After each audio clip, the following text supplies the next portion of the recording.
வரக்கூடிய 22ஆம் தேதி மதுரையில் முருக பக்தர்கள் மாநாடு ஆனது மிக பிரம்மாண்டமான ஏற்பாடோடு தமிழகத்தில் இருக்கக்கூடிய முருக பக்தர்களை எல்லாம் ஒருங்கிணைக்கக்கூடிய வகையில் ஏற்பாடு செய்யப்பட்டிருக்கிறது.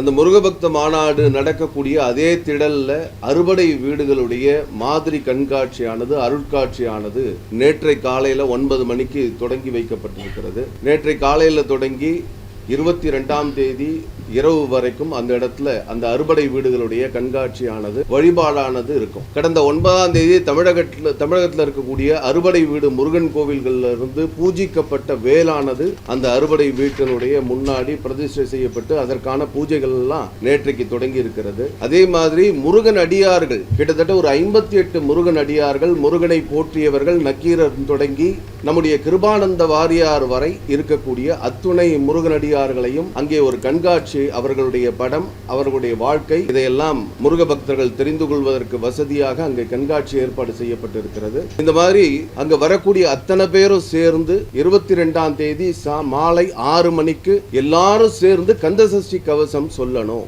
தமிழ்நாட்டில் இருக்கக்கூடிய அனைத்து முருக பக்தர்களும் அங்க வரணும்னு சொல்லியிருக்கோம். நாம எதிர்பார்க்கக்கூடிய ஒரு 5 லட்சம் முருக பக்தர்கள் அங்க வருவதற்கான வாய்ப்பு இருக்கிறது. அத்தனை பேரும் சேர்ந்து கந்தசஷ்டி கவசம் சொல்லணும் அப்படிங்கிறது வல்லவன் செயலி இப்போதே பதிவிறக்கவும்.